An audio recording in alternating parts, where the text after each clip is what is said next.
In 1993, I was appointed Bishop of Kokstad, and for the next 17 years, I had the great joy of working among the wonderful people and community and town of Kokstad. And so this cathedral, magnificent cathedral, which rises up over the roof and streets of the town of Kokstad, it stands as a sign, a reminder, a sacramental almost, of God's love for the people of Kokstad.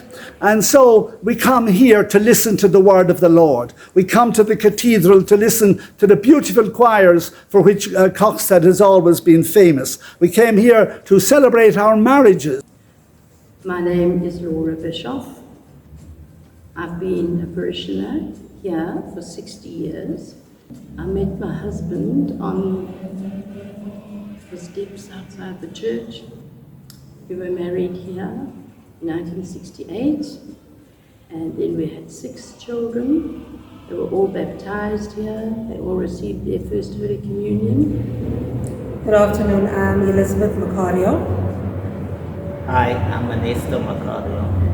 We got married here at St. Patrick's Cathedral. The centenary anniversary is it's an amazing time for us, because if you think about it, it's the only time in your life that you'll actually celebrate such a momentous occasion. And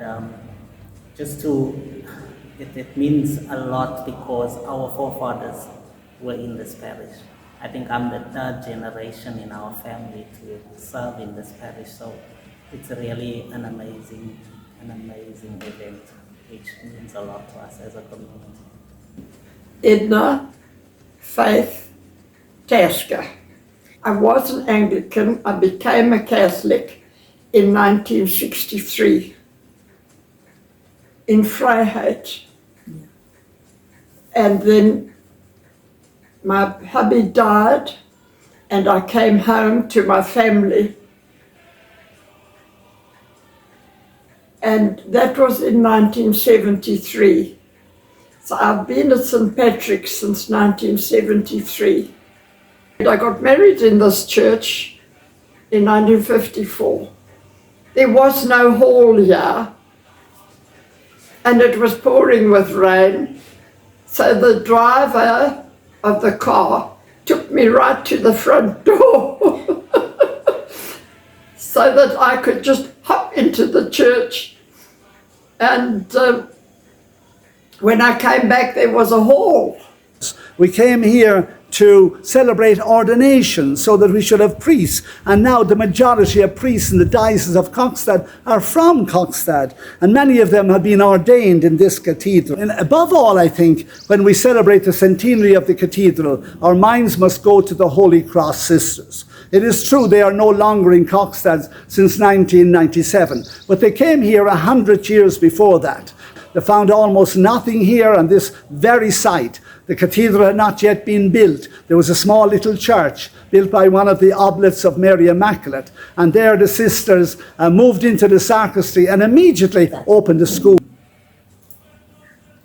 It's a joy and a privilege to speak about Kokstad, where our sisters spent more than 100 years of ministry and mission work. The sisters arrived in Umtata in 1883, and in 1888 they came to Kokstad. Bishop Jollivet had invited them to set up a small school there. And the priest that they knew or met was Father Howlett, a young newly ordained priest. So they started teaching in the little church that was there. So we've had a long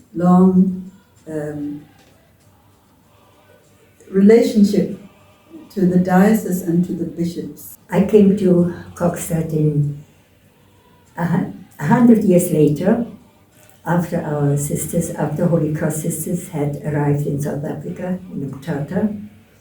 This was in 1983. When I arrived, Bishop, now Cardinal Napier, he was in Kokstad, in charge of the diocese. I found him a very interesting man. knowledgeable, outgoing, warm, could easily converse with him. I really enjoyed being there during that time. And I stayed in Kokstad until we closed in 1995. At the diocesan level, I don't think the sisters were very much involved. But in the cathedral parish as such, and in the town, definitely. And when they were in the teaching in the colored school and so on. Also, the Bishop's Lattery started a council for the religious, a sort of a forum for religious, and the sisters took part in that. One of our sisters was secretary, Sister Melvina, and Sister Melvina Abraham, she's a South African. She taught in the school for a while, but she came back later on as an employee of Catholic Institute of Education, and she helped Brother Jim Murtagh, the Christian brother, to set up a CIE office in Kokstad, in the diocese. It's a joy to be remembered, what we contributed there and the legacy that we left, and to be asked to contribute something to the centenary celebration. We remember all the bishops who were here, followed by Cardinal Napier, a son of this diocese, the second Cardinal of South Africa. I myself worked here for 17 years.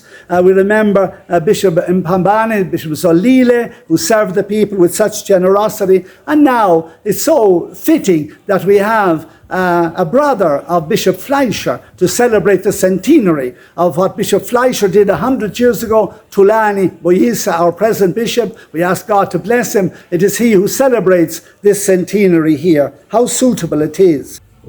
To answer your question, I have to look at the different phases of my life when I was in Kokstad. I was first there as a priest, then as parish priest of Tabankulu, and then I was appointed administrator of the diocese. I had no clue what in administering a diocese would have been involved. And it was only when I first came to the Bishops' Conference in 1979 as the apostolic administrator that I got some idea of what the challenges lying ahead of me would be. I would like to start here. I'm sitting in the shadow of the picture of Pope John Paul II. And so whenever I think of John Paul II and a centenary, I remember his 3 words: remember the past with gratitude, live the present with enthusiasm, and be open to the future with confidence. And I think that's my message for the cathedral in Kokstad. Going back, when it was announced that I have been appointed by Pope Francis as the Bishop of Kokstad, I was lost completely. Lost for words, lost in my thoughts, and lost my life all of a sudden changed completely. However, when I stepped into Kokstad, even the first day, there were people waiting for me there to welcome me, and then they welcomed me so warmly. From that day onwards, it was just one and the same thing. Very warm people of Kokstad, and I worked with them so closely, and we got to know each other very well. And I'm saying now, this centenary marks a very long time, but it also marks some developments that are happening in the diocese. And it was not easy for me to live as much as it was not easy for them to live. Well, with the Cathedral of Kokstad, let me say, Kokstad taught me how to become a bishop. Like I said, I was never a bishop before. I was only a mere priest. But then Kokstad taught me how to become a bishop. And as they would say, it's like a factory where they manufacture the bishops, because after they taught me how to become a bishop, groomed me and grown me, and then they posted me out to Bloemfontein. But Kokstad is still, the love of my heart. I'm still there, even though now I'm inserted fully in Bloemfontein. But Kokstad, thank you for teaching me how to become a bishop, and thank you for coming all together. The cathedral then is the chair on which the bishop sits, and that's where my first cathedral was. And I was very happy there, and I'm still very happy to have been there. One thing Kokstad Cathedral was always famous for, and for this we must thank so many women in the parish. That is, the tremendous flower displays that was here every Sunday in this church. We remember the altar service, and of course those magnificent sacristans who did so much. The choirs, the readers, all of them we remember today, and of course the priests who worked here.